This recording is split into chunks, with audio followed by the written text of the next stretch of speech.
नमस्कार। आज हम यहाँ पर क्लास 5 एनसीईआरटी हिंदी रिमझिम का चैप्टर 2 पढ़ने जा रहे हैं, जिसका नाम है फसलों के त्योहार।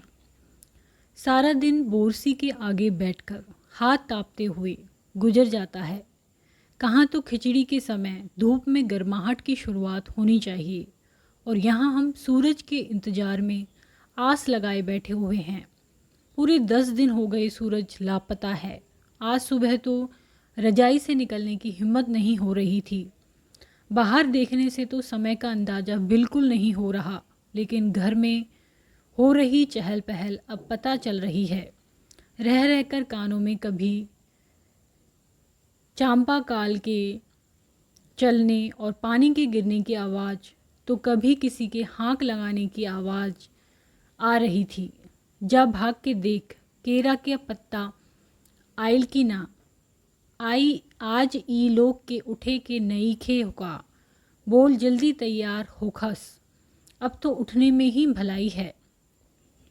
नहा धोकर हम सभी एक कमरे में इकट्ठा हुए। दादा और चाचा ने क्या सफ़ेद चकाचक माड़ लगी धोती और कुर्ता पहना हुआ है।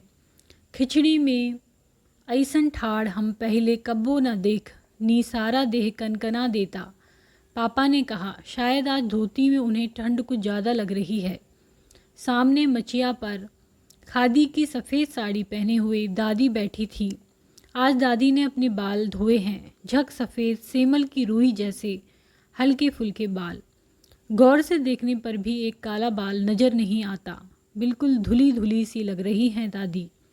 उनके सामने केले के कुछ पत्ते कतार में रखे हैं, जिस पर तिल, मीठा, गुड़, चावल आदि के छोटे छोटे ढेर पड़े हुए हैं। हमें बारी बारी से उन सभी चीज़ों को छूने और प्रणाम करने के लिए कहा गया। जब सब ने ऐसा कर लिया तो उन सभी चीज़ों को एक जगह इकट्ठा करके दान दे दिया गया। आज तो अपी दीदिया बुरी फंसी, उन्हें तो चूड़ा दही ही पसंद है और न ही खिचड़ी। पर आज उन्हें न तो चूड़ा दही ही पसंद है और न ही खिचड़ी, पर आज तो फरमाइशी नाश्ता नहीं चलेगा।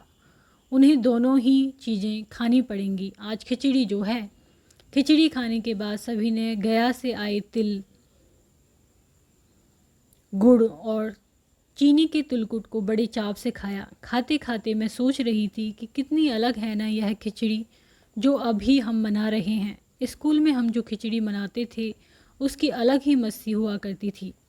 छुट्टी का दिन, नाव में बैठकर गंगा नदी की सैर और फिर टापू पर बालू में दौड़ते हुए पतंग उड़ाना या उड़ाने की कोशिश करना, कितना मज़ा आता था।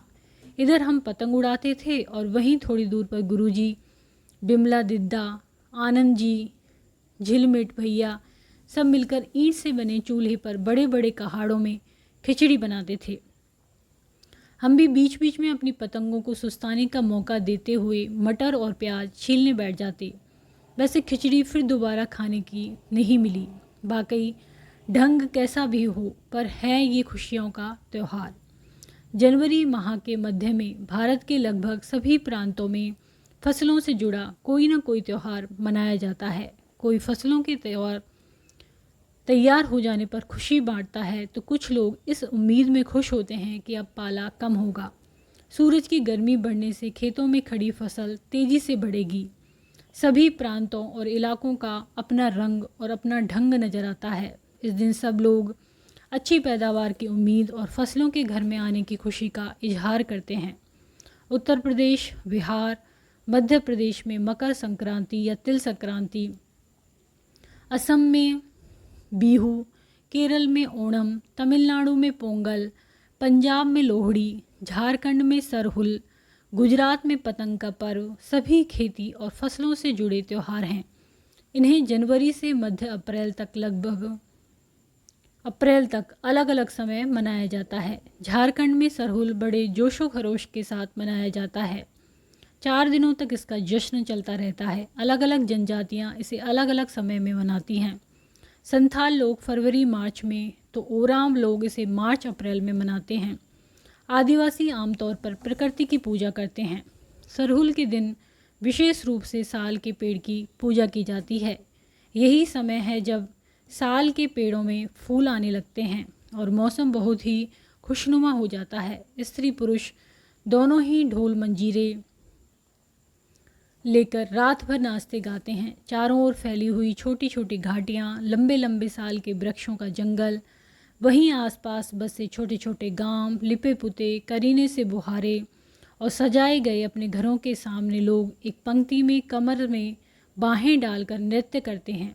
अगले दिन वे नृत्य करते हुए घर घर जाते हैं और फूलों के पौधे लगाते हैं। घर घर से चंदा मांगने की भी प्रथा है, पर चंदे में मालूम है क्या मांगते हैं? मुर्गा, चावल और मिश्री। फिर चलता है खाने पीने और खेलों का दौर। तीसरे दिन जाकर पूजा होती है, जिसके बाद लोग अपने कानों में सरई का फूल पहनते हैं। इसी दिन से बसंत ऋतु की शुरुआत मानी जाती है। धान की भी पूजा होती है। पूजा किया हुआ आशीर्वादी धान अगली फसल में बोया जाता है। तमिलनाडु में मकर संक्रांति या फसलों से जुड़ा त्यौहार पोंगल के रूप में मनाया जाता है। इस दिन खरीफ की फसलें, चावल, अरहर आदि कटकर घरों में पहुंचती हैं। लोग नई धान कूटकर चावल निकालते हैं। हर घर में मिट्टी का नया मटका लाया जाता है, जिसमें नए चावल, दूध और गुड़ डालकर उसे पकाने के लिए धूप में रख देते हैं। हल्दी शुभ मानी जाती है, इसलिए साबुत हल्दी को मटके के मुंह के चारों ओर बांध देते हैं। यह मटका दिन में 10:30-12 बजे तक धूप में रखा जाता है। जैसे ही दूध में उफान आता है और दूध चावल मटके से बाहर गिरने लगता है तो पोंगला पोंगल, पोंगला पोंगल, खिचड़ी में उफान आ गया के स्वर सुनाई देते हैं। दूसरी ओर गुजरात में पतंगों के बिना तो मकर संक्रांति का जश्न अधूरा ही माना जाता है। इस दिन आसमान की ओर यदि नज़र उठाएं तो शायद हर आकार और रंग रूप की पतंगे आकाश में लहराती हुई मिले। प्रत्येक गुजराती, चाहे वह किसी भी धर्म, जाति या आयु का हो, पतंग उड़ाता है। हजारों लाखों पतंगों से सूर्य भी ढक सा जाता है। कुमाऊं में मकर संक्रांति को घुघुतिया भी कहते हैं। इस दिन आटे और गुड़ को गूंथकर पकवान बनाए जाते हैं। इन पकवानों को तरह तरह के आकार दिए जाते हैं, जैसे डमरू, तलवार, दाड़िम का फूल आदि। पकवान को तलने के बाद एक माला में पिरोया जाता है। माला के बीच में संतरा और गन्ने की गंडेरी पिरोई जाती है। यह काम बच्चे बहुत रुचि और उत्साह के साथ करते हैं। सुबह बच्चों को माला दी जाती है। बहुत ठंड के कारण पक्षी पहाड़ों से चले जाते हैं। उन्हें बुलाने के लिए बच्चे इस माला से पकवान तोड़ तोड़ कर पक्षियों को खिलाते हैं और गाते हैं, कौवा आओ, घुघुत आओ, ले कौवा बड़ो, माँ के दे जा सोने का घड़ो, खा ले पूरी, मैं कह दे जा सोने की छुरी। इसके साथ ही जिस चीज़ की कामना हो वह मांगते हैं। है ना कितने अलग अलग अंदाज मकर संक्रांति को मनाने के। कहीं दूध, चावल और गुड़ की खीर बनती है तो कोई 5 प्रकार के नए अनाज की खिचड़ी बनाता है। कहीं कहीं लोगों का सैलाब नदी में स्नान के लिए उमड़ पड़ता है। लोग ठंड से ठिठुरते रहेंगे, पर बर्फीले पानी में कम से कम एक डुबकी तो ज़रूर लगाएंगे। हाल यह होता है कि इन जगहों पर तिल रखने की भी जगह नहीं होती।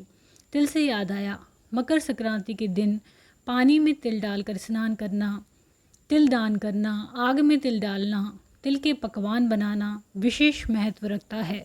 तुम्हारे घर या इलाके में इस त्यौहार को कैसे मनाया जाता है? इसे खिचड़ी, पोंगल, मकर संक्रांति या कुछ और कहा जाता है, या तुम फसलों से जुड़े कोई और त्यौहार मनाते हो? यदि तुम आपस में बात करो तो तुम्हें यह जानकर हैरानी होगी कि कई बार एक ही इलाके में रहने वाले लोग भी इस त्यौहार को अलग अलग ढंग से मनाते हैं। धन्यवाद।